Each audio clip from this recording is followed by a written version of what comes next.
Assalamualaikum warahmatullahi wabarakatuh.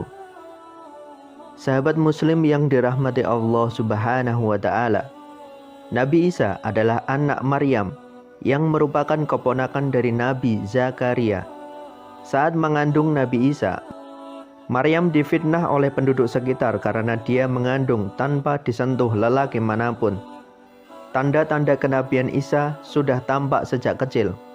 Akhlaknya sangat baik, jujur, santun, dan suka menolong, sehingga banyak orang yang suka kepadanya. Beliau tidak suka berhura-hura atau bermain dengan teman sebayanya. Sehari-hari dihabiskan bersama ibunya untuk belajar dan terus belajar. Di bawah bimbingan sang ibu, Nabi Isa tumbuh berkembang. Dia tidak pernah lalai untuk beribadah. Saat menginjak remaja, kelebihan Nabi Isa semakin menonjol. Seringkali dia berdebat dengan para pendeta, dan tak jarang para pendeta dibuatnya bungkam. Pada usia 30 tahun, malaikat Jibril mendatanginya di Bukit Zaitun. Allah subhanahu wa ta'ala memberikan wahyu kepada Nabi Isa melalui malaikat Jibril, dan diangkat menjadi nabi serta menerima kitab Injil. Isi dari kitab tersebut untuk membenarkan dan melengkapi kitab sebelumnya, yaitu kitab Taurat yang diturunkan kepada Nabi Musa.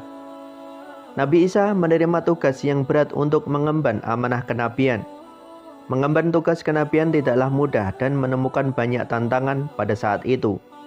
Kaum Bani Israel banyak melakukan penyimpangan.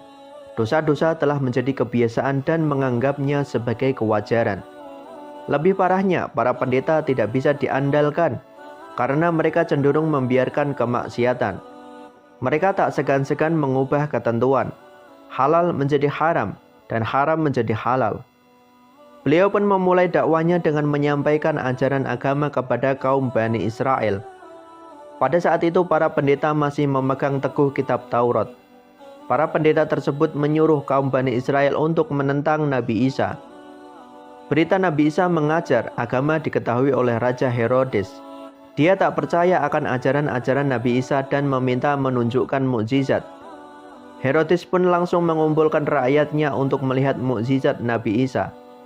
Lalu Nabi Isa membuat sebuah patung dari tanah liat dengan bentuk burung. Kemudian dia meniup burung itu atas izin Allah subhanahu wa ta'ala. Burung dari tanah liat tersebut tiba-tiba hidup dan terbang.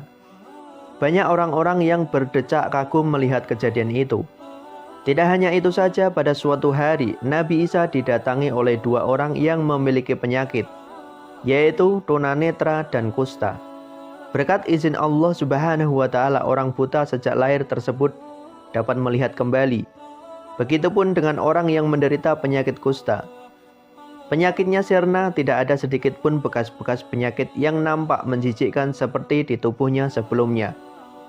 Para kaum Bani Israel yang masih kafir bersekongkol dengan para pendeta untuk mengucilkan Nabi Isa. Beliau memiliki beberapa pengikut dan jumlahnya 12 orang. Mereka terkenal dengan sebutan Hawariyun dan mereka sangat setia kepada Nabi Isa.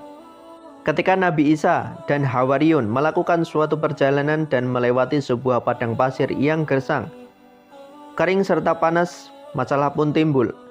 Rombongan tersebut kehabisan bekal dan setiap orang sangat lapar dan haus. Para pengikut mulai mengeluh dan mulai berkata macam-macam. Nabi Isa berdoa kepada Allah untuk menurunkan hidangan dari langit. Allah mengabulkan permintaannya dengan syarat, apabila ingkar akan terkena azab yang sangat berat yang belum pernah ditimpakan kepada siapapun. Lambat laun dakwah Nabi Isa mendapat sambutan yang sangat besar. Semakin hari pengikut Nabi Isa semakin banyak. Namun ada pihak lain yang merasa dirugikan, yaitu para kaum Bani Israel yang masih kafir dan para pendeta yang tidak terima akan dakwah Nabi Isa. Rencana diatur sedemikian rupa. Tentara pilihan dikumpulkan untuk membunuh Nabi Isa. Rencana pembunuhan tersebut diketahui oleh salah satu pengikut Nabi Isa dan segera dilaporkan ke beliau. Mereka segera menyelamatkan diri dan hidup berpindah-pindah tempat. Salah satu murid Nabi Isa bernama Yudas terbujuk akan iming-iming hadiah sebesar 30 dinar dengan syarat harus memberitahukan tempat persembunyian Nabi Isa dan Hawariyun. Yudas berkhianat, dia membocorkan tempat persembunyian Nabi Isa. Mendengar informasi dari Yudas, tentara Romawi langsung bergerak. Tentara Romawi langsung menangkap seseorang yang sangat mirip dengan Nabi Isa, yaitu Yudas yang telah berkhianat. Sebelumnya saat akan ditangkap oleh tentara Romawi, Allah tiba-tiba mengangkat Nabi Isa ke langit. Kemudian Allah mengubah wajah Yudas dengan wajah Nabi Isa. Sehingga akhirnya Yudas mendapatkan pukulan bertubi-tubi dan terus diseret. Tubuh Yudas penuh dengan luka dan wajahnya memar akibat pukulan. Yudas mengembuskan nafas terakhirnya di tiang salib. Di dalam Al-Quran disebutkan bahwa Nabi Isa akan diturunkan kembali ke bumi oleh Allah Subhanahu wa Ta'ala sebelum hari kiamat kelak. Allah Subhanahu wa Ta'ala akan menugaskan Nabi Isa untuk menghadapi Dajjal yang suka membuat bencana di muka bumi. Itulah kisah Nabi Isa bisa menghidupkan burung dari tanah dan dikhianati muridnya. Wallahu a'lam bishawab. Semoga bermanfaat. Wassalamualaikum warahmatullahi wabarakatuh.